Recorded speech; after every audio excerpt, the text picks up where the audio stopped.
ফাত্তাবিউনি ইউহিব্বুকুমুল্লাহ ওয়া ইয়াগফির লাকুম যুনুবাকুম ওয়াল্লাহু গফুরুর রহিম।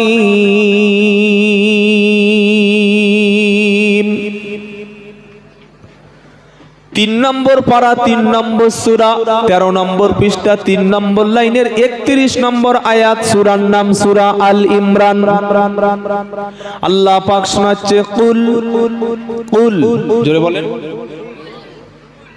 যখন সূরা ইখলাস পড়েন, নামাজে পড়েন না, কুল হু আল্লাহু আহাদ, বলেন আমার সাথে, আল্লাহুস সামাদ লাম ইয়ালিদ ওয়া লাম ইউলাদ ওয়া লাম ইয়াকুল লাহু কুফুয়ান আহাদ। আহাদ কি হবে বলেন? এগুলো ইমাম সাহেবের কাছে বসে শিখতে হয়। খালি আধার কার্ড আর আই কার্ডটা ঠিক করে নিয়েছে, বলছে হুজুর একদম রেডি। বললে কি রেডি? আধার কার্ডের যে নাম, আই কার্ডের সেই নাম, ড্রাইভিং লাইসেন্সের সেই নাম, প্যান কার্ডের সেই নাম, এনআরসি হলে একদম পাকা, আমি আমার মানে ডকুমেন্টস ঠিক আছে, সূরা ইখলাস ঠিক আছে। বললে ওটা তোমার চাচি জানে। কে জানে? চাচি জানে। চাচি সূরা ইখলাস পড়ছে রাতে, কারণ নবীজি বললেন যে ব্যক্তি সূরা ইখলাস 3 বার তেলাওয়াত করবে, কুল হুয়াল্লাহু আহাদ, এই সূরাটি 3 বার তেলাওয়াত করবে, তার আমলনামায় 1 খতম কোরআন শরীফের সওয়াব আল্লাহ লিখে দেবেন। চাচি রাত্রেবেলা শুয়ে শুয়ে কোরআন তেলাওয়াত করছে, চাচাকে বলছে একটু পড়ো। তোর মাথা খারাপ নাকি? এখন আমার বিড়ি খেতে বাকি আছে, চুপ সব ধরিয়েছি। চাচি পড়ছে কোরআন, চাচা ধরাচ্ছে বিড়ি, আর রাত্রেবেলা কাশতে কাশতে আওয়াজ বন্ধ হয় না। সবাই নিয়ত করুন, রাতে ঘুমানোর সময় 3 বার সূরা ইখলাস পড়ে ঘুমাবো। কুল হু আল্লাহু আহাদ আল্লাহুস সামাদ লাম ইয়ালিদ ওয়া লাম ইউলাদ ওয়া লাম ইয়াকুল লাহু কুফুয়ান আহাদ। এই সূরা ইখলাসের মধ্যে প্রথমে যে শব্দ ব্যবহার করেছেন কুল, কি বলেছেন? জোরে বলেন। একটা কুল আর একটা কুল। কুল মানে বলো, আর কুল মানে খেয়ে ফেলো। তা আমরা নামাজে গিয়েছি, আল্লাহু আকবার, প্রথম রাকাতে পড়লাম তাব্বাত ইয়াদা আবি লাহাবি ওয়া তাব মা আগনা আনহু মালুহু ওয়া মা কাসাব সায়াসলা নারান যাতা লাহাবি ওয়া আমরাতুহু হাম্মালাতাল হাতাব। এটা আপনাদের মুখস্থ নাই ভাই? তোমার সঙ্গে পড়েন, চুপচাপ বসে আছে। এটা তো শেখার মজলিস, এটা একটা ক্লাস চলছে, জান্নাতি ক্লাস। সুবহানাল্লাহ বলেন। আমরা যারা এসেছি আমরা এখন কোরআনের ছাত্র, আলহামদুলিল্লাহ বলবেন না? কিসের ছাত্র? এখন কেউ সায়েন্স, কেউ হিস্ট্রি, কেউ ম্যাথমেটিক্স, কেউ জিওগ্রাফি, কোন সাবজেক্ট নয়। আমি এবং আপনারা সবাই কোরআনের ছাত্র, বলুন সুবহানাল্লাহ। তো যখন আয়াত যেগুলো পড়ছি, আল্লাহ যেগুলো আমাকে বলাবেন, মুখস্থ থাকলে আমার সঙ্গে পড়বেন। একটা অক্ষরে 10টা নেকি লিখবে কে? তাব্বাত ইয়াদা আবি লাহাবি ওয়া তাব মা আগনা আনহু মালুহু ওয়া মা কাসাব সায়াসলা নারান যাতা লাহাবি ওয়া আমরাতুহু হাম্মালাতাল হাতাব ফি জিদিহা হাবলুম মিন মাসাদ। এটা প্রথম রাকাতে। দ্বিতীয় রাকাতে পড়ছে কুল হু আল্লাহু আহাদ আল্লাহুস সামাদ। ব্যাস, একদম 12টা বেজে গেল। ওটা সমাদ হবে না সামাদ হবে? হ্যাঁ সামাদ, এই যে আমাদের সেই পাড়ার সামাদ নাকি না, সমাদ। আর কুল হবে না, কুল হবে। কি হবে বলেন, জোরে বলেন। আমরা নামাজে কি পড়ি, কুল হুয়াল্লাহু আহাদ আল্লাহুস সামাদ। ব্যাস, আল্লাহ বলছে তুই, আমি বলছি যে বলো আল্লাহ এক, এ বলছে খাও আল্লাহ এক। কোথায় কি চল দিয়ে চল। সেজন্য কোরআন সহি করে পড়তে হবে, মনে থাকবে ইনশাআল্লাহ। তো আল্লাহ যে আয়াতটা বললাম, আল্লাহর ভালোবাসার আয়াত। কার ভালোবাসা, জোরে বলেন, আল্লাহর ভালোবাসা। পৃথিবীতে আপনি যাকে ভালোবাসবেন একদিন না একদিন ঠকতে হবে। যত ভালোবাসার মানুষ পৃথিবীটা না হোক, পৃথিবীটা একে অপরকে শুধু স্বার্থের জন্য ভালোবাসে। আপনার কি আমার সাথে একমত? এই যে এদিকে লক্ষ্য রাখেন, পৃথিবীটা স্বার্থ ছাড়া কেউ কাকে ভালো, জোরে বলো, একজন স্বার্থ ছাড়া ভালোবাসেন, তিনি হলো জনন দুঃখিনী আম্মা। আম্মা এবং আব্বা ছাড়া, মা এবং বাপ ছাড়া পৃথিবীতে স্বার্থ ছাড়া বিনা স্বার্থে ভালো কেউ ভালোবাসে না। কিন্তু আল্লাহ তার বান্দার ভালোবাসা, এখানে কোনো স্বার্থ থাকলো না। আল্লাহর ভালোবাসা অর্জন যদি করতে পারেন, পৃথিবীর অন্য কারোর ভালোবাসা কখনো আর লাগবে না। আপনি সব সময় চিন্তা করবেন, পাড়া আপনার বিপক্ষে যায় যাবে, মহল্লা আপনার বিপক্ষে যায় যাবে, বিবি আপনার বিপক্ষে যায় যাবে, সন্তান আপনার বিপক্ষে যায় যাবে, সবাই বিপক্ষে চলে যায় যাক, আমার আল্লাহ যেন কখনো বিপক্ষে না যাক। এই বক্সটা একটু ঘুরিয়ে দেবেন, সামান্য একটু। কে পক্ষে থাকতে হবে, জোরে বলেন। আল্লাহ যখন পক্ষে থাকবে, আল্লাহর কুদরতি রহমত তখন আমাদের উপরে হবে। আল্লাহ যখন আমরা পক্ষে নিতে পারবো, পৃথিবীর কারো পক্ষে নেওয়ার দরকার, জোরে বলো। ওইদিকে না ভাই, এইদিকে বললাম, বোকা ছেলে কথা। সামান্য, বেশ বেশ ঠিক আছে, অত না অত না, আরেকটু জ্ঞান টানবে, বেশ ঠিক আছে। কাকে কাকে ভালোবাসতে হবে, আল্লাহকে। এখন আল্লাহকে আপনি ভালোবাসবেন আর আল্লাহ আপনাকে ভালোবাসবে বলছে কিভাবে। তো আয়াত এবার শুরু হচ্ছে, কুল ইন কুনতুম তুহিব্বুনাল্লাহ। কুল মানে তাহলে কি, বলো। কুল মানে, জোরে বলেন, বলো।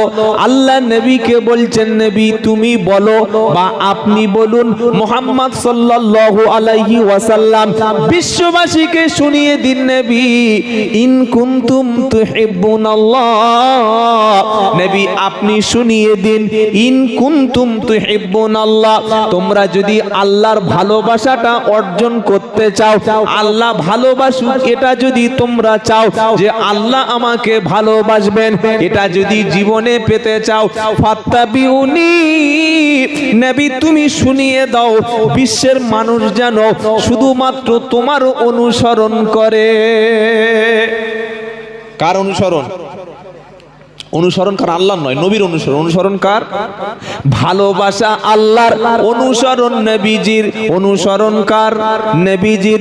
যখন কোন বান্দা রসুলের প্রেমিক হবে, যখন কোন আল্লাহর বান্দি আল্লাহ রসুলের অনুসরণ করবে, সেই ব্যক্তিটা রাস্তা থেকে চলে গেলে ওকে একটা সাহাবার মতো আচরণ তার মধ্যে আসবে, কথাটা তার মিষ্টি হবে, মুসলমান দেখলে সালাম দেবে, বাড়িতে খাদ্য খাওয়ার সময় অবশ্যই দস্তরখান বিছিয়ে খাবে।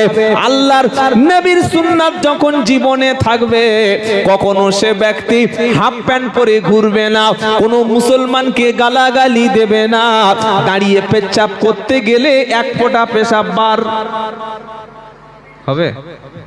আর আমাদের ছেলেগুলো আহা কি সুন্দর করে দাঁড়িয়ে পেশাব করে দিলে, দিয়ে আস্তে আস্তে কাপড়ে মুছে শুয়ে পড়ল। কি দারুণ সেন বলুন তো, কথা বলে না। মালাকুল মউত যদি ওই অবস্থায় চলে আসে, ফেরেশতা গন্ধে 3 কিলোমিটার পালিয়ে চলে যাবে, আবার ফের ঘুরে আসবে। শুনলাম নাকি এটা মুসলমান, কিন্তু কাপড়ে তো গন্ধ বার হচ্ছে, এ মনে হচ্ছে সেই মাল না। কোন মুসলমান? যে মুসলমান সাহাবা ওলারা ছিলেন। বলুন সুবহানাল্লাহ। কেমন ঈমান সাহাবারা এনেছিলেন? আল্লাহর নবী শুধু বলেছেন সাহাবা এটা করতে হবে, সাথে সাথে তারা সেটা আমল করেছেন। বলুন না সুবহানাল্লাহ। আমরা তো সব ধোকায় পড়ে আছি, গোটা জিন্দেগিটা ধোকায় ধোকায় কেটে যাচ্ছে। আর আল্লাহ পাক ঈমানদারদের বলছে, এই ঈমানওয়ালারা খবরদার যেন তুমি পৃথিবীর ধোকায় পড়ে যেও না। কি রকম? ইয়া আইয়ুহাল্লাযীনা আমানু, ইয়া আইয়ুহাল্লাযীনা আমানু লা তুলহিকুম আমওয়ালুকুম ওয়ালা আওলাদুকুম আন যিকরিল্লাহ ওয়া মান ইয়াফআল যালিকা ফাউলাইকা হুমুল খাসিরুন। 28 পারা সূরা মুনাফিকুনের 9 নম্বর আয়াতে বিশ্ব ঈমানদারদের জন্য আল্লাহ কি সুন্দর করে শুনিয়ে দিয়েছে। এই ঈমানওয়ালা ব্যক্তি তোমরা শোনো, কোরআন শুনে কিন্তু সবাই হেদায়েত পাবে না। জোরে বলো পাবে। কোরআন শুনে হেদায়েত সবাই হবে না। যত নিয়ামতের কথা, যত সুসংবাদের কথা সব আল্লাহ মুমিনদের জন্য বলেছে, মুমিন না হলে হবে না। এখানে আল্লাহ পাক শোনাচ্ছে, ইয়া আইয়ুহাল্লাযীনা আমানু, হে বিশ্বাসী ঈমানদারেরা। আমরা সবাই ঈমানদার, বলুন আলহামদুলিল্লাহ, বলুন জোরে বলেন আলহামদুলিল্লাহ। কেউ জিজ্ঞাসা করলো, ভাই তুমি কি ঈমানওয়ালা? আপনি কি বলবেন? মনে হচ্ছে সন্দেহ হচ্ছে, ঈমান আছে কি না। এখানে এটা প্রশ্নবোধক, এখানে ওরকম বলা যাবে না। আপনি বলবেন আলহামদুলিল্লাহ আমি ঈমানওয়ালা। কি বলবেন জোরে বলেন, মনে থাকবে। কেউ জিজ্ঞাসা করছে, ভাই তুই মোল্লা না হিন্দু রে? বললে কেন? বলে না, তোর আমি অনেক দিন থেকে দেখছি, আমার সঙ্গে তুই ঘোরাফেরা করিস, তোর নামটা বাবলু বা নামটা বল্টু বা নামটা অন্য একটা কিছু। বলছে তোর মুসলিম না হিন্দু রে? বলছে তোর কি মনে হয় বলতেন? বলছে আমার তো মনে হচ্ছে আমাদের জাতের। বলছে ওর একটা কিছু হবে। মানে এই যে মুসলমান, এইটুকু বলতে লজ্জা লাগছে। এরকম সমাজে আছে না নাই? একসঙ্গে ব্যবসা করে, একসঙ্গে সার্ভিস করে, নিজেকে মুসলমান বলে পরিচয় দিতে লজ্জা বোধ করছে। যখন কেউ আপনাকে জিজ্ঞাসা করবে, ভাই তুমি কি? আপনি বলবেন আলহামদুলিল্লাহ আমি মুসলমান। কি বলবেন জোরে বলেন আলহামদুলিল্লাহ মুসলমান। কেউ যদি জিজ্ঞাসা করে, ভাই তুমি বেটা ছেলে না মেয়ে ছেলে? আপনি কি বলবেন? সন্দেহ হয়েছে, তাহলে মনে হয় মালটা হিঁচড়ে। বলবে না? বলবে না? বলবে না? কথা বলে না? বলবে না? বলবে না? কেউ জিজ্ঞাসা করছে, ভাই তুমি কি বেটা ছেলে না মেয়ে ছেলে? যে যখন ও করছে বুঝতে হবে যে তালি বাজানো মাল। মানে কি মাল? এই আপনাদের এই, আর এই ডেবরা টোল ট্যাক্সে আছে, আবার ওই ধুলাগড়ি টোল ট্যাক্সে দেখবেন যাওয়ার আগে কি ব্যাপার, মাল পয়সা বার করো। ওটা কি হিচড়ে? কেউ জিজ্ঞাসা করলো, ভাই তুমি কি? আলহামদুলিল্লাহ ঈমানওয়ালা। কি বলবেন জোরে বলেন? কি বলবেন বলেন? আর আল্লাহ এখানে ঈমানদারদের জন্য বলছে, যদি ঈমানওয়ালা হন তবে আপনি উপদেশটা গ্রহণ করুন। শোনাচ্ছে কোরআন, ইয়া আইয়ুহাল্লাযীনা আমানু লা তুলহিকুম আমওয়ালুকুম ওয়ালা আওলাদুকুম আন যিকরিল্লাহ ওয়া মান ইয়াফআল যালিকা ফাউলাইকা হুমুল খাসিরুন। দুটি পরিষ্কার কথা শুনে রাখুন। হে বিশ্বাসী ঈমানওয়ালা, আল্লাহর কথা ক্লিয়ার শুনতে পাচ্ছেন আপনারা? শুনতে পাচ্ছেন না? পারেন না? হে বিশ্বাসী ঈমানওয়ালা, লা তুলহিকুম আমওয়ালুকুম ওয়ালা আওলাদুকুম আন যিকরিল্লাহ। হে বিশ্বাসী ঈমানওয়ালা, তোমাদের সন্তান মানে ছেলে মেয়ে, নাতি পুতি, আশেপাশে যা আছে সব তোমাদের সন্তান, তোমাদের মাল মানে শুধু গ্যারেজে যেটা থাকে ওটা মাল না। ঘরটা একটা মাল, দোকানও একটা মাল, আসবাবপত্র মাল, ব্যবসার জিনিস সেটাও জোরে বলেন মাল। আল্লাহ বলছেন তোমাদের সন্তান এবং তোমাদের সম্পদ। শুনছেন আপনারা? লক্ষ্য রাখেন, তাড়াতাড়ি উত্তর দেন। কটা জিনিস জোরে বলেন? একটা সন্তান আর একটা সম্পদ। একটা সন্তান, একটা চুপচাপ কথা না বললে কি করে বলি আপনাদের, তো ক্লাস হচ্ছে। বলেন, একটা সন্তান আরেকটা সম্পদ, মানে ছেলে মেয়ে আর টাকা পয়সা সম্পদ, এই দুটোর কথা আল্লাহ বলছেন। শুনতে পাচ্ছেন না? পারেন না? ইয়া আইয়ুহাল্লাযীনা আমানু লা তুলহিকুম আমওয়ালুকুম ওয়ালা আওলাদুকুম আন যিকিরিল্লাহ। হে বিশ্বাসী ঈমানওয়ালা, তোমাদের সন্তান সন্ততি এবং তোমাদের সম্পদ এই দুটো যেন আমার জিকির হতে, আমার স্মরণ হতে কখনো যেন তোমাকে দূরে সরিয়ে দেয় না। যদি আমার জিকির তোমার তুমি আমার জিকির করতে গিয়ে তোমার সন্তান তোমার সম্পদের ধান্দায় পড়ে, মাল কামাতে গিয়ে বিবির মোহাব্বতে পড়ে, বাচ্চার মোহাব্বতে পড়ে যদি আমার জিকির হতে তুমি গাফেল হও, আমার স্মরণ যখন তোমার মধ্যে থাকবে না, কোরআন শোনাচ্ছে ধ্বংস হবে তুমি, তোমাকে কেউ বাঁচাতে পারবে না। দুটো জিনিস মানুষকে সবচাইতে গাফেল করে দেয়। কটা? জোরে বলেন, জোরে বলেন কটা? এক নম্বর কি বলেছি? ছেলে মেয়ে। দু নম্বর কি বলেছি? সম্পদ, মাল, জমি জায়গা, টাকা, চাকরি বাকরি, ব্যবসা বাণিজ্য। আল্লাহ কি বলছেন? হে ঈমানওয়ালা, মাল এবং সন্তান সন্ততি এগুলো যেন আমার স্মরণ থেকে তোমাকে দূরে সরিয়ে দেয় না। যদি এমনটি ঠিক হয় তুমি সন্তানের মোহাব্বতে নামাজ ছেড়ে যাচ্ছে, মাল বিক্রি করতে গিয়ে মসজিদে যাওয়া হচ্ছে না, চাকরি করতে গিয়ে তোমার জুমার নামাজ পড়ছো না, তুমি মাল বিক্রি করতে গিয়ে আল্লাহ উচ্চারণ করতে পারছো না, মাল বিক্রি করতে গিয়ে কলেমা পড়ার সময় পাচ্ছ না, এত বড় কাজে ফেঁসে গেছো যে কাজে ফেঁসে যাওয়ার পরে তোমার নামাজ পড়া হচ্ছে না। কোরআন শোনাচ্ছে তুমি ধ্বংস হয়ে গেছো, তুমি ধ্বংস হয়ে গেছো, কেউ বাঁচাতে পারবে না। যত মানুষ নামাজ থেকে ফারেক, যত মানুষ আল্লাহর কোরআন থেকে দূরে সরে যাচ্ছে, আমাদের সমাজে সবচাইতে বড় এই দুটি, হয় সন্তানের মহাব্বতে ছেলেদের ভালো ঘর বাঁধতে হবে, ছেলের অ্যাসেট, ছেলের ভবিষ্যৎ, মেয়ের ভবিষ্যৎ, বিবির ভবিষ্যৎ, বাচ্চার ভবিষ্যৎ নাম্বার এক। আর নাম্বার দুই হলো মাল কামাতে হবে। নাম্বার দুই কি? জোরে বলেন। মাল কামাতে হবে। 300 টাকা বড্ড কম হয়ে যাচ্ছে ভাই, 300 টাকা এই বাজারে রোজ পড়লে হয়, আগামীকাল থেকে ওটা যেন 500 টাকা হবে ইনশাআল্লাহ। কথা বলে না? ইনশাআল্লাহ 500 টাকা মাল।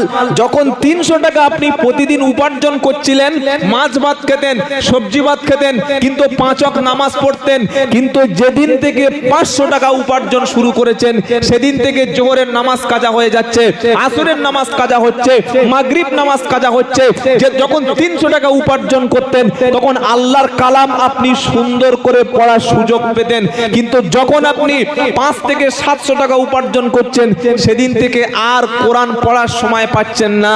তাহলে বুঝতে হবে এই আল্লাহ জিকির হতে আপনাকে দূরে সরিয়ে দিল কে? অতিরিক্ত লোভের কারণে বেশি মাল কামাতে গিয়ে। বুঝতে পারছেন না? পাচ্ছেন না? এই রকম পরিস্থিতি যদি তৈরি হয় তাহলে মালের লাভের অংশ কমিয়ে দিয়ে আল্লাহর জিকির হতে কখনো গাফেল হওয়া, জোরে বলো, মনে থাকবে ইনশাআল্লাহ। এখন আল্লাহ বলছেন ওয়ামাই ইয়াফআল যালিক, যে ব্যক্তি আমার জিকির আমার স্মরণ থেকে দূরে সরে যাবে মাল কামাতে গিয়ে ছেলের মহাব্বতে, ফাউলাইকা হুমুল খাসিরুন, ওরাই হবে ক্ষতিগ্রস্ত। কি হবে? জোরে বলেন। ক্ষতিগ্রস্ত। ক্ষতিগ্রস্তটা কি একটু শুনে দিচ্ছি, শুনে রাখেন। দুনিয়ায় যদি আপনার গাড়িটা চুরি হয়ে যায়, রোড অ্যাক্সিডেন্ট হয়ে যদি আপনার গাড়ি ভেঙে যায়, গাড়ি কেনা সম্ভব না অসম্ভব? উত্তর দিন জোরে, জোরে বলেন। অবশ্যই সম্ভব। আপনার ঘর যদি নষ্ট হয়ে যায় আবার পুনরায় ঘর তৈরি করা সম্ভব নয়? সম্ভব না? সম্ভব? জোরে বলেন। অবশ্যই সম্ভব হবে। আপনার হাত যদি ভেঙে যায়, হাতটা ভালো ভালো ডাক্তার দেখিয়ে রিকভার করে নেওয়া সম্ভব সম্ভব হবে। আপনার যদি দামি মোবাইলটা চুরি হয়ে যায়, মোবাইলটা নতুন করে কিনে নেওয়া সম্ভব হবে। আপনার জমি যদি কিছুটা কেউ দখল করে নেয়, আবার নতুন করে জমি জায়গা কেনা সম্ভব হবে। কিন্তু আপনি যদি সন্তানের মহাব্বতে পড়ে, বিবির মহাব্বতে পড়ে, বাচ্চার মহাব্বতে পড়ে মাল কামাতে গিয়ে আল্লাহর নামাজ থেকে যদি ফারেক হয়ে যান, আল্লাহর কোরআন পড়ার সময় যদি না থাকে, মসজিদে যাওয়ার সময় যদি আপনার হাতে না থাকে, আর এই অবস্থায় মৃত্যু যদি এসে যায়, এই অবস্থায় যদি মালাকুল মউতের হাতে চলে যান, এবার আপনার আখিরাত যখন সামনে এসে গেছে, আল্লাহ যখন সেদিন বিচার করবে, কোরআন শোনাচ্ছে ফামা সাকুলাত মাওয়াজিনুহু ফাউলাইকা হুমুল মুফলিহুন ওয়া মান খাফফাত মাওয়াজিনুহু ফাউলাইকা আল্লাযীনা খাসিরু আনফুসাহুম ফি জাহান্নাম খালিদুন।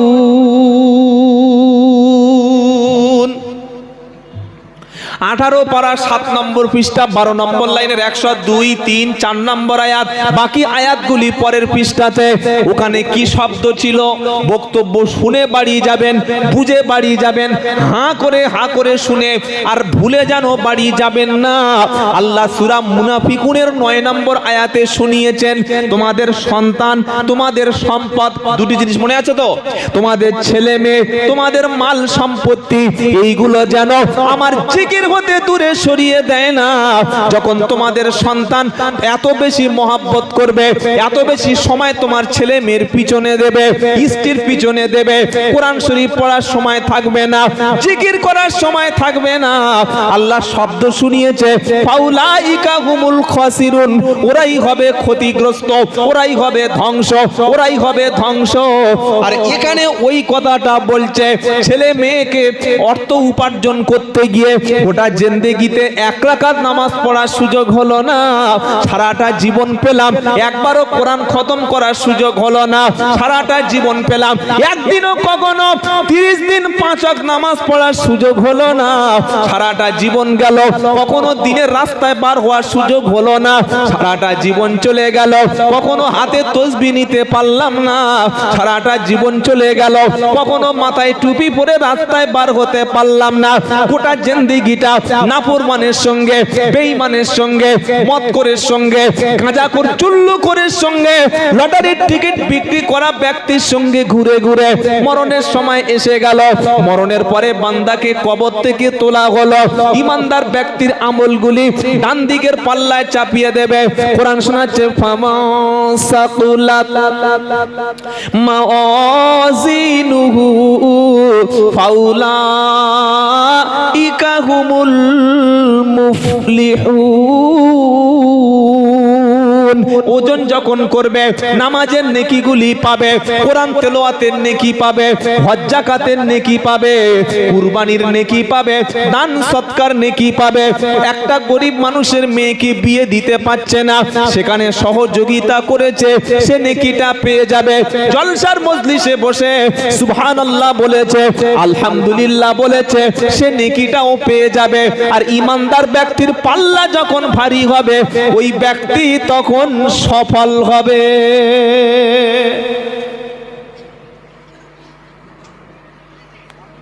আল্লাহ যেন আমাদের পাল্লাটা ভারী করে দেন, বলুন আমিন। আপনি বসে বসে একটু চিন্তা করুন তো, এখানে বসে যেদিন থেকে জ্ঞান হয়েছে সেখান থেকে এই পর্যন্ত যত ভালো কাজগুলি করেছি ডান দিকের পাল্লায়, যত খারাপ কাজগুলি করেছি বাঁ দিকের পাল্লায় চাপিয়ে দিন। চোখ মুজিয়ে একটু 2 মিনিট ভাবুন, আর উত্তর নিজেই নিজেকে দিয়ে দিতে পারবেন যে আপনার পাল্লাটা সত্যি ভারী হবে কিনা। মদের বোতল, বিড়ির প্যাকেট, গাঁজা, লটারির টিকিট, সুদ, ঘুষ, জুয়া সব এক পাল্লা চাপিয়ে দিন তো চোখ মুজে বাঁ হাতে দিয়ে। নামাজ ডান পাল্লা, রোজা ডান পাল্লা, হজ, যাকাত, দান, সদকা, কুরবানি, কোরআন তেলাওয়াত ডান পাল্লা। শুধু রাত্রে শোয়ার সময়টা একবার ভেবে শোবেন যে ফজরের নামাজ থেকে রাত 11:40 আমি শুতে গেছি বিছানায়, শুয়ে খবর দেখছি আজকের, ও উলুবেড়িয়া এরকম হলো, আচ্ছা আচ্ছা, কলকাতায়, ও হ্যাঁ হ্যাঁ, আচ্ছা সামনে পঞ্চায়েত ভোট, ও হ্যাঁ। রাত্রে শুয়ে শুয়ে মানে ঘুমানোর আগে গোটা পৃথিবীর খবরটা নিয়ে নিচ্ছে। ভাবছিস এবারে কি হবে পঞ্চায়েত ভোটে, আল্লাহই জানে। এবারে তেলের দাম যা বেড়ে গেল, কালকের লোক কি খাবে, বাংলার লোক। ও হারামখোর নিজে মরলেও কোথায় নিজেকে ঠাঁই করাবে ও চিন্তা নাই, ও 10 কোটি লোকের চিন্তা করছে বাংলার লোক কি খাবে। বুঝতে পারছেন না, পারেন না? আর চার দোকানে গিয়ে দেখবেন বড় বড় রাজনীতিবিদ, মুফতি সাহেব সব চার দোকানে, মাদ্রাসা পড়েনি একটাও মাল, মুফতি সাহেব হয়ে গেছে। মুফতি মানে এই চার দোকানের মুফতির কথা বলছি, এমনি ইফতারপাড়া মুফতি নয়। বড় বড় মুফতি চার দোকানে পেয়ে যাবেন। আর ফতোয়া কি, কথায় কথা বলে আলেমরা কি বোঝে, মৌলবীরা কিছু জানে? সব জ্ঞান তো আমাদের কাছে আছে, এই দেখ জ্ঞান বার করছি, দেখ বলে মোবাইল দিয়ে দুটো খবর বার করো, দেখেছিস জ্ঞান দেখছিস। ও দোয়া কুনুত বলতে বললে এত জোরে হাওয়া ছাড়বে পিছন থেকে, লুঙ্গি আগুন হয়ে উড়ে চলে যাবে, ভয়তে হাওয়া বার হয়ে যাবে পিছন থেকে। ও আলেমদের ভুল রয়েছে। আর চার দোকানে গিয়ে বড় বড় রাজনীতিবিদও পেয়ে যাবে। দিদি মমতা ব্যানার্জির চাইতে, নরেন্দ্র মোদীর চাইতে, রাহুল গান্ধীর চাইতে, অখিলেশ মায়াবতীর চাইতে, কেজরিওয়ালের চাইতে বড় বড় রাজনীতিবিদ দেখেন চার দোকানে আছে। ওকে একটা ইংরেজি পড়তে বলুন, দাঁত ভেঙে হাতে চলে আসবে। ও রাজনীতির এই হবে, রাজ্যের এই অবস্থা হবে, বাংলায় এত দিদি সিট পাবে, কংগ্রেস। এত বাড়াবাড়ি কেন ভাই? যখন ঘুমাতে যাচ্ছেন ওই সময় চোখ বুজিয়ে কবরটা একবার চোখ বুজিয়ে নিন, যে এই যে শুয়ে পড়ছি, আল্লাহুম্মা বিইসমিকা আমুতু। আপনারা চুপ থাকুন, আমিও কিছুক্ষণ চুপ থাকি। আল্লাহুম্মা বিইসমিকা আমুতু। কি দোয়া, হায় হায় হায়, অবস্থা দেখুন, হয়েছে শোয়ার দোয়া বলতে পারছে না কেউ। কি ছেলেপুলে হয়েছে আল্লাহই জানে। শোয়ে না, ঘোড়া সপ্তাহে হয়তো। আল্লাহুম্মা বিইসমিকা আমুতু ও আহইয়া, এই দোয়াটি পড়ে ঘুমাবেন ইনশাআল্লাহ। হায় হায়, এতদিন শোয়ার দোয়া। কিছু মানুষ মুখস্থ আছে আলহামদুলিল্লাহ, তারা চুপচাপ আছেন। যারা চুপচাপ আছেন তারাও দেখছেন যে দেখি শালাগুলো করে, ওরা চালাক। ক্লাসে যারা ভালো ছাত্র দেখবেন তারা প্রথমে উত্তর দেয়, কথা বলে না। এই যে ক্লাসের ভালো ছাত্র, স্যার বলছে এই সূত্রটা কে বলতে পারবে, কে পারবে? ভালো ছাত্রগুলো জানে, চুপচাপ আছে, ওরা দেখি মজাটা দেখি, না হলে বলবো। ঠিক বলছি না ভুল বলছি বলেন? তো যারা জানে তারা বলছে দাঁড়া, এই মালগুলো আজকে অনেকদিন পরে বাগে পেয়েছি, কি বলে দেখি। শোয়ার আগে আল্লাহুম্মা বিইসমিকা আমুতু ও আহইয়া, বাপ হিসাবে ছেলেকে এই দোয়াটা বলে দেওয়ার দরকার ছিল না, ছিল না? এই যে ছিল। মা ঘুমোতে যাচ্ছে, বলছে মনি এই মশারিটা টাইয়ে নিয়ে ঘুমা, মায়ের উচিত ছিল বলে দেওয়া, এই বাবা দোয়া পড়ো, আল্লাহুম্মা বিইসমিকা আমুতু ওয়া আহইয়া। মা হিসাবে যদি 7 দিন 7 ডেজ 7 দিন যদি এই দোয়াটা বলে দেয়, 6 বছর 7 বছর 5 বছরের বাচ্চা 100% বিশ্বাস আমার মুখস্থ করে নেবে, বলুন সুবহানাল্লাহ। মা একরকম চণ্ডী আর ছেলে আরেক রকম পিন্ডি। ছেলে কাঁচা বাদাম আর মা ওদিকে পাকা বাদাম। কি বুঝলেন বলেন? কোত্থেকে শিখবে? সেজন্য পরিবারে একটা স্ত্রী দরকার, মেয়ে দরকার, একটা মা দরকার যেটা দিনদার, শিক্ষিতা। সাদা চামড়ার পয়সাওয়ালা নিয়ে চলে এসেছো, এখন চামড়াও চলে গেছে, পয়সাও চলে গেছে, দুবেলা খালি দুম দাম দুম দাম।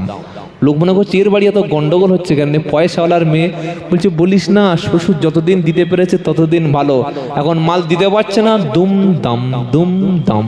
Argentina Brazil, Argentina Brazil. আল্লাহ হেফাজত করুন, বলুন আমিন। শোয়ার দোয়া কি শিখে নিলেন? আল্লাহুম্মা, সবাই জোরে বলেন আল্লাহুম্মা। চুপচাপ আছে, আল্লাহুম্মা বিইসমিকা আমুতু ও আহইয়া। শোয়ার সময় আপনি বলছেন আল্লাহুম্মা বিইসমিকা আমুতু ওয়া আহইয়া। আয় আল্লাহ তাআলা, আপনার নাম নিচ্ছি, কার নামে? আপনার নাম নিয়ে আমি বিছানায় শুয়ে পড়ছি, মরলেও আপনার নামে, বাঁচলেও আল্লাহর নামে। শোয়ার সময় পৃথিবীর খবর রাখার দরকার নাই। আসামে কি হলো, দিল্লিতে কি হলো, লালকেল্লায় কি হলো, ত্রিপুরায় কি হলো, দার্জিলিং এ কি হলো, উড়িষ্যায় কি হলো, বিশ্বের কোনো খবর ওই সময় মোমেনের কাছে থাকবে না। মোমেন ভাববে রব্বানা আজকের বিছানাটা তো ঘুমের নয়, এটা মরণেরও বিছানা হতে পারে। কত মানুষ রাত্রেবেলা ঘুমিয়ে পড়লো, সকালবেলা লাশ হিসাবে উঠেছে, ওটাই ছিল জীবনের শেষ ঘুম। রাত্রেবেলা অন্তত কমপক্ষে মনে মনে ভাবার দরকার ছিল রব্বানা আমার মতো ব্যক্তিকে সারাটা জীবন যে নাফরমানি করেছি, আপনি সুন্দর খাদ্য খেতে দিয়েছেন, আরামের বিছানা একটা দিয়েছেন, সুন্দর বিবি একটা দিয়েছেন। আল্লাহ আজকে যদি কবরে আমার চলে যেতে হয়, এরা পাশে তো কেউ থাকবে না। হে রব্বুল আলামিন আল্লাহ আমি তওবা করছি, আমি শপথ করে ঘুমাচ্ছি, 4:30 5টার সময় উঠে পড়ব, গোসল করে নতুন কাপড় পরে তোমার ঘরে হাজিরা দেব। যখন কোনো বান্দা সারা জীবনের মদ খেয়েছে, জিনা ব্যভিচার করেছে, নিজের নফসের উপরে জুলুম করে রাত্রেবেলা এই রকম তওবা করে ঘুমাবে, আর ফজরের সময় উঠে আল্লাহর ঘরের দিকে যাওয়ার চেষ্টা করবে, আল্লাহ তাআলা ওর জীবনের সমস্ত গুনাহগুলি ওই রাতেই মাফ করে দেবে। এই রকম ঘুম কবে ঘুমিয়েছি বলুন? বলো। কালকে যে ছেলেটার বিয়ে হবে, ও আজকে রাত্রে গোপ বড়, দাড়ি এরকম বড়, মাথার চুল পাগলের মতো, পায়ের নখ এত বড় ময়ূরের মতো, দেখেছেন? আছে কথা বলে না? এই যে হয় কোন ছেলের, কালকের সকাল 10টার সময় বিয়ে বাড়ি যাবে, যে ছেলেটা বিয়ে করতে যাবে একদিন দুদিন আগে থেকে প্রস্তুতি নেয় না? নেয় না? জোরে বলো। চুলটা স্টাইল করে কেটে আসে, গোপটা ভালো করে ফ্যান্সি কাটিং, বচ্চন কাটিং কেটে আসে, মুখটা ভালো করে ফেস ওয়াশ মেরে নেয়, দাড়ির চুল যেন একটা না থাকে, তাহলে কি হবে? কথা বলে না? ফুটে যাবে।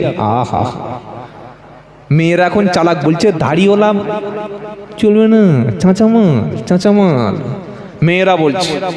আর আমাদের এই আলেম ওলামারা, আহা, যারা মাদ্রাসায় যাবে, আপনাদের মুখে যারা দাড়ি আছে, সুবহানাল্লাহ, মাদ্রাসা পড়া ছেলেদের দেখবেন আল্লাহর পক্ষ থেকে একটা আলাদা নূর আসে। দাড়িওয়ালা ব্যক্তিদের চেহারা একটা নূর আছে না নাই? সুবহানাল্লাহ বলেন। কালো, দেখতে কালো, কিন্তু মুখে দাঁড়িয়ে রাখুন, আপনার গেটআপ পাল্টে যাবে। বলুন সুবহানাল্লাহ। যারা চেয়েছেন, আমি তাদের খারাপ বলছি না, ইনশাআল্লাহ আশা করি ভবিষ্যতে আমরা দাড়িতে হাত দেব না। বলুন ইনশাআল্লাহ। চাঁচার জিনিস আলাদা, গোপ ছাঁটতে হয়, বগলের পশম পরিষ্কার করতে হয়, নাভির পশম পরিষ্কার করতে হয়, কিন্তু দাড়িটা কাটতে নাই। যেটা কাটতে নাই সেটা কেটেছি, আর যেটা কাটতে আছে ওখানে যদি কখনো কোনো পোকা ঢুকে পড়ে 2 মিনিটে হার্ট অ্যাটাক করবে, এত সেন্ট। কি হায় হায় হায়, এটা মুসলমান, আল্লাহ হেফাজত করুক। বলুন আমিন। কালকে যে ছেলেটার বিয়ে হবে, ও 24 ঘন্টা আগে থেকে প্রস্তুতি নিয়ে নেবে, তাই তো নেবে না? বিয়ে করতে যাওয়ার সময় পোশাকটা ভালো হবে, গোপটা ছোট হবে, চুলটা স্টাইলিশ হবে। হে মুসলমানের ছেলে, তুমি বিয়ে করতে যাওয়ার আগে নতুন করে নিজেকে সুন্দর করে সাজিয়েছো, কারণ 1 সপ্তাহ পরে তোমারও বাসর রাত হবে। কি রাত হবে জোরে বলো? কথা বলো। কিসের রাত? বাসর রাত হবে। জীবনের শ্রেষ্ঠ আনন্দটা তুমি সেদিন পাবে। তুমি বাসর রাতের জন্য প্রস্তুতি নিয়েছো, কবরের প্রথম রাতের জন্য কি প্রস্তুতি নিয়েছো বলো? বাসর রাতে যাওয়ার আগে তোমারও কাপড়টা নতুন হয়, কবরে যাওয়ার আগে তোমার কাপড়টাও নতুন হয়। বাসর ঘরে যাওয়ার আগে বন্ধু বান্ধব তোমার সাথে বিয়ে বাড়ি যায়, বিয়ে বাড়ি থেকে আনন্দে ফিরিয়ে আনে, কিন্তু কবরে যাওয়ার সময় সবাই তোমার সাথে যাবে। সেদিন আমলটুকু তোমার সাথে থাকবে, নামাজটুকু তোমার সাথে থাকবে, কোরআনটুকু তোমার সাথে থাকবে, দান খয়রাতটুকু তোমার সাথে থাকবে। বিবি 3 দিন 4 দিন কেঁদে ভুলে যাবে, বাচ্চা 24 ঘন্টা পরে ঠান্ডা হবে, জমিগুলো তোমার নাম থেকে কেটে তোমার বিবি বাচ্চার নামে তখন ট্রান্সফার হয়ে যাবে। তোমার ব্যাংকের অ্যাকাউন্টটা ওটা অন্য নামে ট্রান্সফার হয়ে যাবে। তোমার বাড়িটা তখন আর তোমার নাম থাকবে না, মরা লোকের নাম বললে আর পাড়ায় কেউ চিনবে না, বলবে ওর বড় ছেলে বেঁচে আছে ওর নাম বল। সবাই যখন ট্রান্সফার হবে তোমার কবরের রাতটা কেমন হবে ওটা তুমি বসে বসে ভাবো। শোয়ার সময় আল্লাহুম্মা বিসমিকা আমুতু আহইয়া, আল্লাহ আমাকে তো বিছানায় শোয়াচ্ছেন, কিন্তু যদি আজকের মরণ হতো আমার বিছানাটা দুনিয়ার বিছানা নয় বরং কবরের বিছানা হতো। আল্লাহু আকবার। হতো না? হতো না? আল্লাহ আপনি দুনিয়ায় আমাকে শোয়াচ্ছেন বিবির পাশে, কিন্তু রাতটা যদি শেষ হতো আমাকে শুতে হতো মাটির বিছানায়, সেখানে বিবির কোনো নামগন্ধ পাওয়া যেত না। আমার ঘরে ফ্যান রয়েছে, গরম হলে এসি চালিয়ে দিতে পারি, হাতের পাশে পানির খাওয়ার বোতল রয়েছে। আল্লাহ কবরে যাওয়ার পরে কোনো এসির ব্যবস্থা থাকবে না, কোনো ফ্যান থাকবে না, দুনিয়ার কোনো বাতাস প্রবেশ করবে না, কোনো লাইট সেখানে থাকবে না। ওই ঘরটা কেমন হবে? কবরের আযাব থেকে বাঁচার জন্যে যে ব্যক্তি রাত্রেবেলা সূরা মুলক 29 পারার প্রথম সূরা তাবারাকাল্লাযী বিয়াদিহিল মুলক, এই সূরাটি রাতে যারা তেলাওয়াত করবে নবী বলেছেন তাদের কবরে আল্লাহ কখনো আযাব দেবে না। জোরে বলুন সুবহানাল্লাহ। কথা মনে থাকবে ইনশাআল্লাহ? এই বাবা কথা মনে থাকবে? রাতে শোয়ার সময় দুনিয়ার খবর নয় বরং আখিরাতের খবরটা নিয়ে আল্লাহর নাম উচ্চারণ করতে করতে বিছানায় ঘুমিয়ে পড়ব। আর কেউ যদি এশার নামাজটা মসজিদে পড়ে এসে ঘুমায় এবং ফজরে নামাজটাও জামাতে আদায় করে, আল্লাহর নবী বললেন সারা রাত নফল নামাজ পড়ার সওয়াব তার আমলনামায় লেখা হবে। বলুন সুবহানাল্লাহ। এশার নামাজ আমাদের জীবনে অনেকের হয় নাই। আজকে জলসার দিন ছিল তাই হয়তো অনেকে পড়েছে, আবার কাল থেকে সেই তাই হয়ে যাবে। সবাই নিয়ত করুন কমপক্ষে এশা এবং ফজর এই দুটি নামাজ জামাতে পড়ব। বলুন ইনশাআল্লাহ। শোনাচ্ছিলাম আল্লাহ বলেছেন মাল এবং সম্পদ যেন আমার জিকির থেকে দূরে না দেয়, দিলে তুমি ধ্বংস হবে। এটা কিসের ধ্বংস? এই কথাটা আখিরাতে আল্লাহ পাক বলছেন ফামান সাকুলাত মাওয়াজিনুহু ফাউলাইকা হুমুল মুফলিহুন।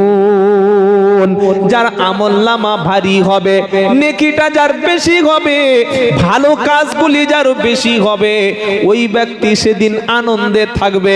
কত আনন্দে থাকবে? তার মুখ থেকে হাসি সেদিন ফুরাবে না, তার মুখ সেদিন উজ্জ্বল হবে। উজুহু ইয়াউমাইযিন মুসফিরা দাহিকাতুম মুস্তাবশিরা। জোরে বলুন সুবহানাল্লাহ। মুখটা সেদিন হাস্যোজ্জ্বল হবে, চেহারায় একটা সুন্দর নূর থাকবে। আর যার গোনাগুলি পাল্লায় চাপিয়ে দেওয়া হবে, প্রথম গোনা পাল্লায় চাপিয়ে দিল, আবার পাপগুলো পাল্লায় চাপিয়ে দিল। ওয়ামান খাফফাত মাওয়াজিনুহু ফাউলাইকাল্লাযীনা খাসিরু আনফুসাহুম। আর ওখানে কি শব্দ ছিল? ওয়ামাইয়াফআল যালিকা ফাউলাইকা হুমুল খাসিরুন। যে ব্যক্তি সন্তান এবং মাল কামাতে গিয়ে আল্লাহর জিকির করার সুযোগ পাবে না, আল্লাহর স্মরণ থেকে যে ব্যক্তি দূরে সরে যাবে, ফাউলাইকা হুমুল খাসিরুন, ওই ব্যক্তি হবে ধ্বংস। আর এখানে কি শোনাচ্ছে? ওয়ামান খাফফাত ওয়ামান খাফফাত ওয়ামান খাফফামান খাফফাত মাওয়াজিনুহু ফাউলাইকা হুমুল খাসিরুন। যে ব্যক্তির গুনাহটা বেশি হবে, নেকিটা কম পড়ে যাবে, স্বামী সেদিন বিবির হাত ধরে বলবে, বিবি তোর পুরাতন কাপড় পুরাতন হয়ে যাওয়ার আগে দুটো কাপড় কি এক্সট্রা কিনে দিইনি বল? বিবি বলবে হ্যাঁ অবশ্যই দিয়েছো।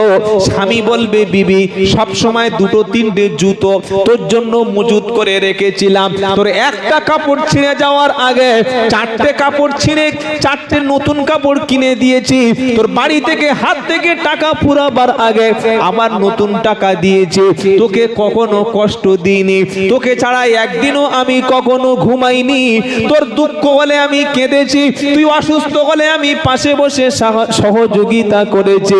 বিবি আমি না খেলে তুই কিন্তু সেদিন খাওয়া বন্ধ করে দিয়েছিলিস, আমার শরীর অসুস্থ হলে তুই কেঁদেছিলিস। হ্যাঁ বিবি একটাই মাত্র নেকি আমার দি, একটা নেকি হলে আমি জান্নাতে চলে যাব, হাজার হাজার নেকি আমার জীবনে আছে, একটা নেকি তুই আমাকে দে। কোরআন শোনাচ্ছে এই রকম পরিস্থিতি কোন স্বামী যখন ফেসে যাবে, কোরআন শোনাচ্ছে আল্লাহ পাক বলছে ইয়াউমা ইয়াফিরুল মারউ মিন আখিহি ওয়া উম্মিহি ওয়া আবিহি ওয়া উম্মিহি ওয়া আবিহি ওয়া সাহিবাতিহি ওয়া বানিহি লিকুল্লি ইমরিইম মিনহুম ইয়াউমা ইদিন শাআনুন ইগনি। 30 পারা সূরা আবাসার 34, 35, 36 নম্বর আয়াতে সেদিন মানুষগুলি তার ভাই যখন দেখবে বিপদে পড়েছে, ভাই ভাইয়ের কাছ থেকে দ্রুত পালিয়ে চলে যাবে, ভাই আর ভাইয়ের কাছে দাঁড়াবে না। মা যখন দেখবে সন্তান ফেঁসে গেছে, মা সেদিন বলবে তুই আমার ছেলে না। বাপ যখন দেখবে ছেলে ফেঁসে গেছে, বাপ সেদিন বলবে আল্লাহর কসম দুনিয়াতে ছেলে বলতে কেউ আমার ছিল না। সবাই যখন চলে যাবে, আখেরাতে মানুষ গিয়ে আপন বিবির কাছে আশ্রয় নেবে, গিয়ে বলবে বিবি একটা নেকি কি আমাকে দিবি?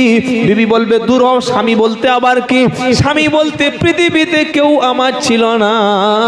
তখন মানুষ বলবে বা সন্তানদের কাছে যাবে, সন্তান বলবে বাপ আমার কেউ জোরে বলো ছিল না। আল্লাহ যখন দেখলো ভাইদের জন্য, ছোট ভাইদের জন্য বড় ভাইয়ের অবদান আছে না নাই? জোরে বলো। বাপ মারা গেলে ছোট বয়সে বেশি দেখাশোনা কে করে? বড় ভাই। বড় ভাইয়ের অবদান ছোট ভাইয়ের উপরে অবশ্যই আছে। সন্তানের উপরে বাপ মার অবদান আছে না নাই? জোরে বলেন। আবার বাপ মা বৃদ্ধ হয়ে গেলে সন্তানের দয়া দাক্ষিণ্য, সন্তানের অবদান বাপ মার উপরে বৃদ্ধ বয়সে আছে না নাই? সবাই সবার উপরে নির্ভরশীল।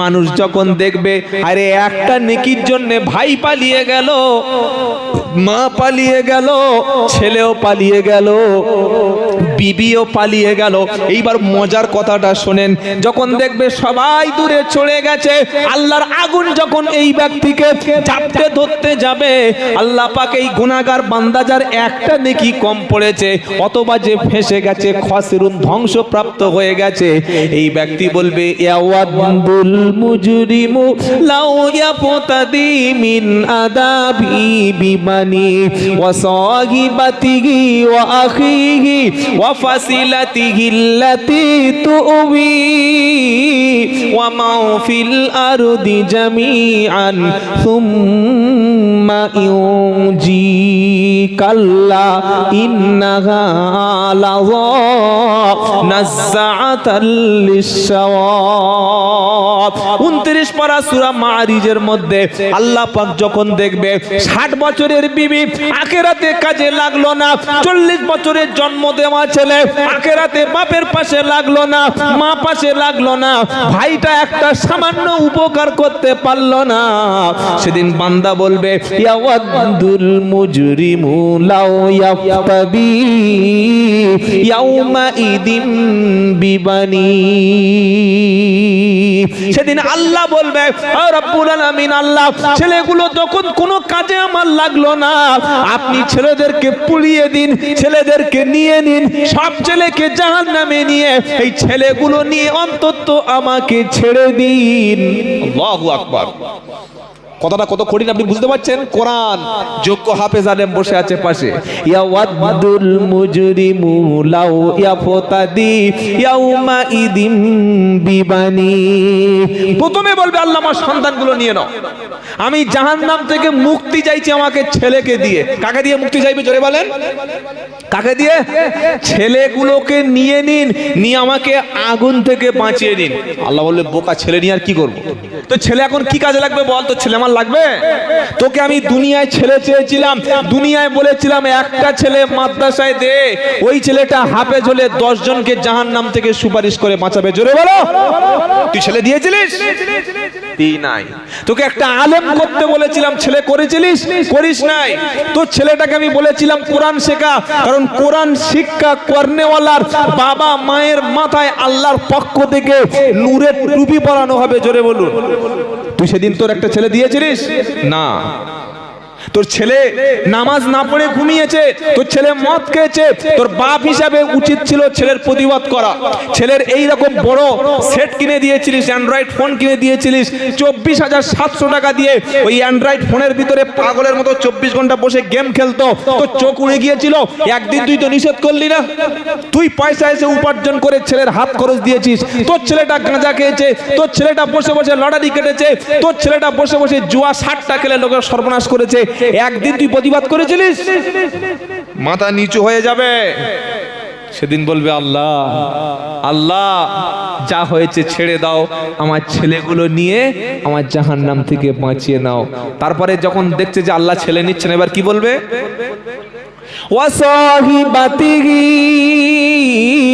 আল্লাহ বিবিটা নাও। কাকে বলছে? কথা বলে না? বিবিটা আল্লাহ, বউ আল্লাহ দিয়ে দিচ্ছে। আস্তাগফিরুল্লাহ। আল্লাহ বলবে তোর বউ নিয়ে আমার কি কাজে লাগবে বল? তোর বউ আমার কাজে লাগবে না। আমি তো বলেছিলাম তোর বিবি তোর থাকবে, শুধু ফজরের সময় মসজিদে যাবি, হালাল ব্যবসা করবি, সত্য কথা বলবি, কোরআনটা সহি করে শিখে নিবি, বিবিকে পর্দায় রাখবি, বিবিকে নির্দেশ দিবি প্রত্যেক দিন বাড়িতে যেন কোরআন শরীফ শুরু করে। বিবি ঘরের কাজ করার সাথে সাথে সন্তানগুলোকে যেন লেখাপড়া শিক্ষা দেয়। এই শিক্ষা স্বামী এখন আর দেয়? দেয়। প্রকৃত স্বামী হচ্ছে সে যে বিবিকে অর্ডার দিয়ে দেবে, বিবি আমি 1 সপ্তাহের জন্য কাজে চলে যাচ্ছি, সন্ধ্যার পরে যেন বাড়িতে সিরিয়াল কখনো চালাবি না, সন্ধ্যার পরে তুই কোরআন পড়বি বা তুমি কোরআন পড়বে, বাচ্চাগুলো বসে বসে কোরআন শিখবে।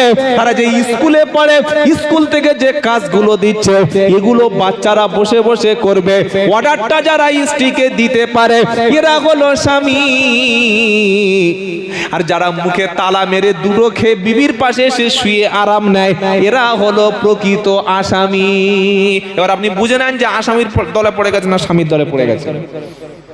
স্বামী হওয়া অত সহজ? এই বাবাজিরা, বিবি ভয় থেকে, সেদিন একটা লোক আমাদের এলাকায় বারাইপুরে সাইকেল নিয়ে আসছে বাড়িতে, তো একটা গাড়ির সঙ্গে একটু ছোটখাটো দুর্ঘটনা, মানে ধাক্কা হয়েছে, ড্রেনে পড়ে গিয়ে এখানে হাত কেটে গেছে, এখানে একটু চটে গেছে, এখানে ছিঁড়ে গেছে। খালি বলছে আমি বাড়ি যেতে পারবো না রে। কেন? আমার বউ আমাকে বাড়িতে ঢুকতে দেবে না। কত বড় বউয়ের দেখে ভয়, চিন্তা করে। সুবহানাল্লাহ। হাত কেটে গেছে, ওর বউ নাকি ওর বাড়িতে ঢুকতে দেবে না। কত বড় গাঁড়ল কোম্পানি হয়ে গেছে, বুঝতে পারছেন? গাঁড়ল বোঝেন? কথা বলে না। আপনাদের এলাকায় ভেড়া নেই? ভেড়া এই যে গায়ে এরকম বড় বড় লোম হয় গো, আগে ছিল? তা আপনারা দেখেছেন তো? ভেড়া দেখেছেন না? ভেড়া এমন একটা কোম্পানি, ওর নিজস্ব বলতে কিছু নেই। স্বামী কতদিন আগে বিবির কাছে গোলাম হয়ে গেছে, হাত কেটে গেছে, বলছে আমি ভয় থেকে ঘরে যাব কি করে, গেলে তো বিবি আমার এক্ষুনি কৈফিয়ত নেবে। তুই এক কাজ কর, তুই কাল থেকে চুড়ি আর শাড়ি পর, তোর কানটা ফুঁড়িয়ে দি। কি এই বিবিটাকে কন্ট্রোল অধিকাংশ স্বামী আর করতে পারছে না। বিবি হাত থেকে বার হয়ে গেছে। বিবি হাতে আছে? বিবি হাতে আছে? কেন বার হয়ে গেছে? আপনি বাড়িতে যেদিন আপনার বিবি এসে দেখেছে যে এই স্বামীটা নিজস্ব বলতে কিছু নাই, এই স্বামীটা একটা পরজীবী হয়ে গেছে, এই স্বামী ফজরের নামাজ পড়ে না, এই স্বামীটা মদ খায়, এই স্বামীটা গাঁজাখোর হয়ে গেছে, এই স্বামীটা লটারির টিকিট বিক্রি করে, এই স্বামীটা জুয়া খেলে, এই স্বামীটা মিথ্যা কথা বলে। ও যখন আপনার চরিত্র জানতে পেরেছে তখন 4 পয়সা দাম দিচ্ছে না। কিন্তু এখানে যারা নামাজি বসে আছেন, যারা বিবিকে কড়া শাসন করে, যারা বিবিকে ভালোবাসেন আবার প্রয়োজনে শাসনও করেন, তাদের বিবি তাদের স্বামীর কথা মানতে বাধ্য। এরকম ভালো লোক আছে না? জোরে বলেন। কিন্তু অধিকাংশ বিবি বেদখল। কিছু বললে থানায় গিয়ে, আপনাদের কোন থানা? বাগনান? হ্যাঁ, বাগনান থানা। কিছু বললে বাগনান থানায় গিয়ে আপনার বিরুদ্ধে এমন কেস দিয়ে দেবে 3 মাস জামিন হবে না। সবাই বলুন আমার স্ত্রীকে ভালোবাসবো, সেই সাথে সাথে স্ত্রীকে আদব কায়দা, ডিসিপ্লিন, ইসলামিক কায়দাগুলো, ইসলামের নিয়মগুলো শিক্ষা দেব, বলুন ইনশাআল্লাহ। আর মেয়েদেরকে লাল চোখ দেখিয়ে বললে কিন্তু ওরা মানবে না, ওদের একটা টেকনিক আছে, বলবো সেটা। এই যে আসসালামু আলাইকুম বিবি, প্রথম দিন সালাম দেবেন, তারপরে রাত্রেবেলা বলবেন বিবি এত সুন্দর দেখতে, তোমার দেখলে মনটা ভরে যায়, আল্লাহ সত্যি তোমার রূপ দিয়েছে, সত্যি তুমি আমার জান, তুমি আমার প্রাণ। এরকম প্রশংসা করলে না যে কোনো মেয়ে একবার পাগলু হয়ে যাবে। কি হয়ে যাবে? তারপর বলবেন বিবি এতদিন তুমি নামাজ পড়ো নাই, সত্যি ভুল হয়ে গেছে, আজ থেকে চলো নামাজ আমি যাব, তুমিও নামাজ পড়বে বিবি। এতদিন হারাম খাদ্য খেয়েছি, আজ থেকে আর কখনো হারাম খাদ্য খাবো না, চলো তাড়াতাড়ি ঘুমিয়ে পড়ি, ফজরে আমি নামাজ পড়তে যাব, তুমি নামাজ কাজা করবে না। যে বাড়িতে সবাই নামাজি ওই বাড়িতে আল্লাহর রহমতটা বেশি। জোরে বলো সুবহানাল্লাহ। এই ওলামাদের জিজ্ঞাসা করো, বাড়িতে গেলে একটা ইমাম সাহেবের বউ, একটা হাফেজ সাহেবের স্ত্রী তাকে যতটা ভালোবাসে, থানার আইসির বিবি অত ভালো, জোরে বলো, বাসে না। আইসির বিবি জানে এ শালা 2 নম্বরই টাকা ইনকাম করে, এ হাজারো অফিসারের মেয়ের সঙ্গে সম্পর্ক, কিন্তু ইমাম সাহেবের সঙ্গে সবার ধারণা, ইমাম সাহেবের বিবি জানে ইমাম সাহেব হালাল অর্থ উপার্জন করে, 5 ওয়াক্ত নামাজ পড়ে, আমি ইমাম সাহেবের স্ত্রী, আমার মুখ ছাড়া পৃথিবীতে অন্য কোন নারীর দিকে তাকায় না। তাই আলেমের বউ, আলেমের স্ত্রী, নামাজি মুমিন ব্যক্তি, শিক্ষিত সচেতন ব্যক্তি, তার বিবির কাছে মহাব্বতটা বেশি পায়, অন্য কোন বিবির কাছে সে কখনো বসে না। আর আমরা ট্রেনে উঠে, বাসে উঠে দেখছি কোথায় লেডিস সিট আছে, লেডিস যেখানে পাশে চেপে চেপে। হায় হায় হায় মুসলমান, সবাই বলুন আমরা আমাদের স্ত্রীকে কন্ট্রোল করব, বলুন ইনশাআল্লাহ। যখন জাহান্নামের আগুন সামনে চলে আসলো, কোরআন শোনাচ্ছে ওয়াসাহিবাতিহি, সেদিন বান্দা বলবে আল্লাহ আমার স্ত্রীকে নিয়ে নিন, জাহান্নাম থেকে বাঁচিয়ে নিন। আল্লাহ বলবে বউ লাগবে না। এবার আল্লাহ বান্দা বলবে ও আখিহি, আল্লাহ ভাইগুলো নিয়ে নিন, কারণ যেগুলো পালিয়েছে ওইগুলো নিয়ে নিন। বুঝতে পারছেন না? পাচ্ছেন না? যারা একটু আগে পালিয়ে গেছে ওদেরকে আপনি নিয়ে নিন। ওয়া ফাসিলাতিহিল্লাতি তুবি ওয়া মাহফিল আরদি জামিআন সুম্মা ইউজি, যাদের কাছে আশ্রয় ছিলাম, যারা আমাকে আশ্রয় দিয়ে দিত, আল্লাহ সবাইকে আপনার হাতে তুলে দিয়ে আপনি অন্তত আমাকে মুক্তি দিন, অথবা সম্পত্তিগুলো সব দিয়ে দিচ্ছে, এগুলো নিয়ে মুক্তি দিন। আল্লাহ পাক বলবে কাল্লা,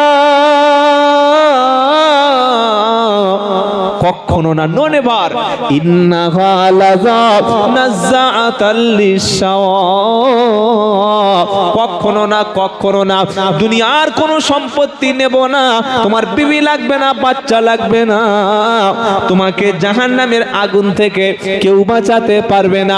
শুধু ঈমান যার থাকবে তার শরীরে আগুন স্পর্শ করবে না। জোরে বলুন, সবাই বলুন ঈমানওয়ালা হব, বলুন ইনশাআল্লাহ। নামাজ, রোজা, তাসবিহ, জিকির, কোরআন তেলাওয়াত, হক হালালের প্রতি আমরা সবাই থাকব, আমল করব, বলুন ইনশাআল্লাহ। তাহলে কি শোনালাম? যদি কোনো ব্যক্তি বাচ্চা এবং মাল কামাতে গিয়ে আল্লাহর স্মরণ থেকে গাফিল হয়ে যায়, সে ধ্বংস হবে। কিভাবে ধ্বংস হলো শুনতে পেলেন তো? বুঝতে পারলেন কিভাবে হলো? বিবি কাজে লাগলো না, বাচ্চা লাগলো না, সন্তান লাগলো না,